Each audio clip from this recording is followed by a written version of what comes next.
I got this from Facebook Market, and it was posted online. 9 lawnmowers and 3 weed whackers. So I contacted the guy and he delivered them. Some of them work, some of them doesn't, and let's hope we got a good deal. There's 1, 2. Probably this one is not gonna work. It's only parts. This one, and that one. This one, I tried. It was running. They all need work. This is a Honda engine. This is another Honda engine, but it's all broken up.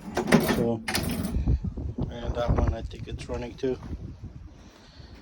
Then I got 5 baggers, and those weed whackers I got. So let's see if they can all run or just they're all junk and I lost my money.